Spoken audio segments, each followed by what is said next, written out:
तो आज हम एससीबी का क्वेश्चन नंबर 9 करेंगे, चैप्टर नंबर 29 का continuation. Estimate the number of electron in 100 gram of water. 100 gram water में हमें क्या निकालने हैं? नंबर ऑफ इलेक्ट्रॉन्स निकालने हैं। ठीक है।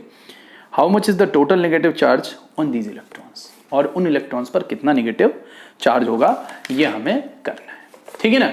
ओके तो अगर हम सिंपली सोचे 100 ग्राम H2O, कितना H2O दिया मेरे को H2O दिया है 100 ग्राम H2O दिया हुआ है। 100 ग्राम H2O की अगर हम बात करते हैं तो पहले हम चलते हैं बेसिक इन्फॉर्मेशन क्या अपने पास में। बेसिक इन्फॉर्मेशन ये है कि 100 ग्राम H2O दे दिया उसने और पूछा है नंबर ऑफ इलेक्ट्रॉन्स कितने होंगे, और फिर इलेक्ट्रॉनिक चार्ज अगर पता है तो टोटल चार्ज भी पूछा है। टोटल चार्ज इन पर कितना चार्ज होगा। ठीक है। तो अगर हम सिंपली देखें तो H2O की अगर हम बात करें तो इसको हम करेंगे कैसे? इसको करने के लिए सिंपल सा कंसेप्ट है कि आप you should go for the Avogadro number.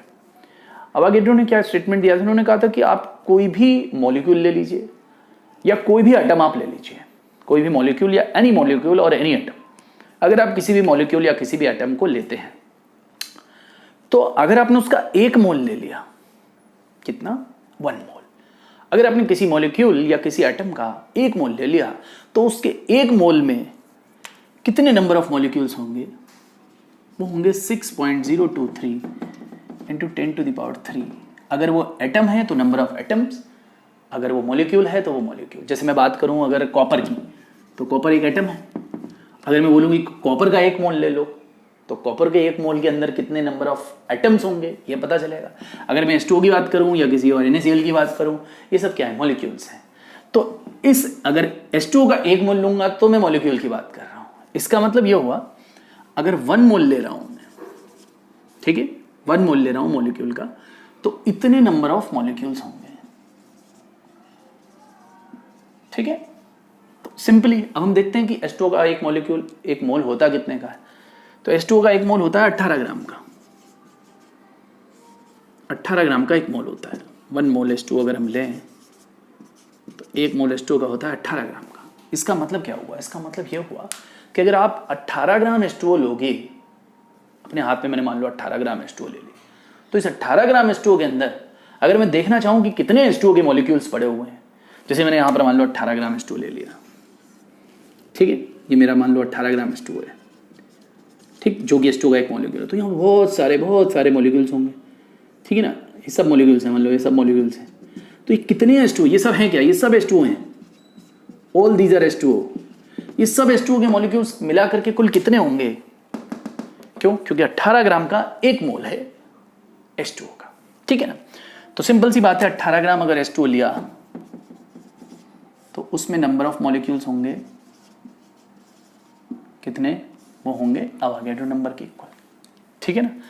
अब इसी तरह से मेरे को कितना बोला है? मेरे को बोला 100 ग्राम। तो अगर मैं 100 ग्राम H2O लूंगा तो कितने मॉलिक्यूल होंगे उसके अंदर? 10⁻23 डिवाइडेड बाय 18 इंटू 100। भाई अगर 1 ग्राम का आप निकालना चाहो कि 1 ग्राम H2O में कितने नंबर ऑफ मॉलिक्यूल्स, तो सिंपली आप क्या करोगे? 18 से डिवाइड कर दोगे। ये 1 ग्राम के नंबर ऑफ मॉलिक्यूल्स हैं। ठीक है ना। H2O मॉलिक्यूल्स मतलब अगर आपने 1 ग्राम H2O लिया ना तो इतने नंबर ऑफ मॉलिक्यूल्स होंगे, इतने नंबर ऑफ H2Os के अंदर पड़े हुए होंगे। ठीक है ना। ओके तो 100 ग्राम मैंने लिया तो 100 ग्राम H2O के अंदर मेरे पास 6.023 इंटू 10⁻23 डिवाइडेड बाय 18 इंटू 100 इतने नंबर ऑफ मॉलिक्यूल्स हैं। अब मैं क्या करूं? मैंने ये तो पता कर लिया कि 100 ग्राम के अंदर मॉलिक्यूल कितने हैं H2O के। एक्चुअल में 100 ग्राम अगर H2O लिया जाए तो उसके अंदर H2O वास्तव में कितने हैं? In the reality how many H2Os? Okay तो इसका मतलब इतने नंबर ऑफ मॉलिक्यूल्स हैं H2O के। ठीक है। अब चलते हैं, हम सोचते हैं कि एक मॉलिक्यूल में कितने इलेक्ट्रॉन होते हैं। अगर मैं 1 मॉलिक्यूल लूं H2O का तो उसमें कितने इलेक्ट्रॉन होंगे ये देख लेता हूं। ठीक है। तो अगर मैंने H2O लिया तो H2O की सिंपली बात करें तो 2 तो हो गए हाइड्रोजन के और 8 हो गए ऑक्सीजन के। टोटल कितने हो गए? 10 इलेक्ट्रॉन्स। अगर मैं 1 H2O लूंगा, सिंपली H2O लूंगा, तो उस H2O में कितने इलेक्ट्रॉन है? 10 इलेक्ट्रॉन है। ओके। अगर मैं 1 मॉलिक्यूल ले रहा हूं वन मॉलिक्यूल, अगर एक मॉलिक्यूल H2O का लिया गया तो उस एक मॉलिक्यूल में 10 इलेक्ट्रॉन है। अब मेरे पास मॉलिक्यूल कितने, इतने, तो इतने मॉलिक्यूल में कितने इलेक्ट्रॉन होंगे, obviously multiplied by 10, so number of electrons okay in 100 ग्राम, या मैं 100 ग्राम H2O बोलूं या मैं बोलूंगी इतने मॉलिक्यूल्स में कितने नंबर ऑफ इलेक्ट्रॉन्स आएंगे, क्योंकि एक में 10 हैं तो इतने में कितने होंगे, मल्टीप्लाइड बाई 10।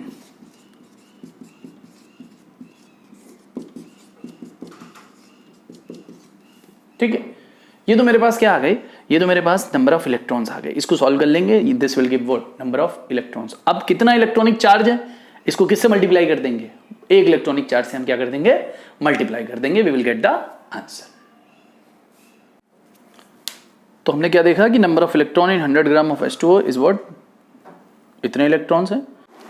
चलिए चलते हैं क्वेश्चन नंबर 10 पे। क्वेश्चन नंबर 10 में कह रहा है suppose all the electrons of 100 gram of water are lumped together to form a negatively charged particle and all the nuclei are lumped together to form a positively charged particles. If these two particles are placed 10 centimeter away from each other, find the force of attraction between them. Again ये पिछले वाले question से connected है। पिछले वाले question में हमने क्या किया था, हमने 100 ग्राम ऑफ वाटर लिया था, उसके अंदर नंबर ऑफ इलेक्ट्रॉन्स देखे थे। नंबर ऑफ इलेक्ट्रॉन्स हमारे कितने आए थे, नंबर ऑफ इलेक्ट्रॉन्स आए थे हमारे 3.35 into 10 to the power minus 3.35 into 10 power 25 आए थे। ठीक है, और फिर हमने चार्ज देखा, तो चार्ज देखने के लिए हमने इसको किससे मल्टीप्लाई कर दिया, इलेक्ट्रॉनिक चार्ज से, इसे मल्टीप्लाई किया था, तो फिर ये कितना आया था 5.3 into 10 to the power 6 coulomb के आसपास आया था। ठीक है ना, ओके। तो सिंपली अब क्या कह रहा है कि अगर इन सारे इलेक्ट्रॉन्स को मिला करके एक निगेटिव चार्ज का एक सेटअप बना दिया जाए और एक सारे न्यूक्लियाई को मिला करके एक पॉजिटिव चार्ज का सेटअप बना दिया जाए इसी 100 ग्राम ऑफ वाटर में, तो कह रहा है कि if this particle are placed 10 centimetre away from each other then find the force of attraction between them. कह रहा है तो उनके बीच में फोर्स ऑफ अट्रैक्शन कितना होगा ये बताइए। ठीक है ना, ओके। तो एक काम कर लो, एक इस मैग्नीट्यूड का एक चार्ज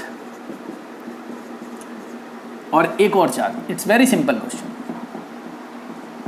इन दोनों को कितनी दूरी पे रख लो, 10 सेंटीमीटर पे, और इनके बीच फोर्स निकाल दो।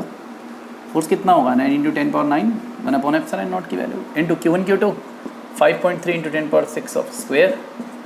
इसने एक पॉजिटिव बोला और एक निगेटिव बोला है। ओके, तो फोर्स ऑफ अट्रैक्शन होगा, क्या होगा, फोर्स ऑफ अट्रैक्शन, और 10 centimetre 10 into 10 to the power -2 का स्क्वेयर। इसको सॉल्व कर लो, you will get the answer of question number 10। Okay, और ये आएगा सॉल्व करने पर, कैलकुलेट करने पर आएगा 2.56 into 10 to the power 25 newton. Okay, तो ये क्वेश्चन नंबर 9 और क्वेश्चन नंबर 10 दोनों इंटरकनेक्टेड हैं। पहले क्वेश्चन में 100 ग्राम ऑफ वाटर के क्या निकलवाए थे, चार्ज और नंबर ऑफ इलेक्ट्रॉन्स, वो ज़्यादा इंपॉर्टेंट है। तो 100 ग्राम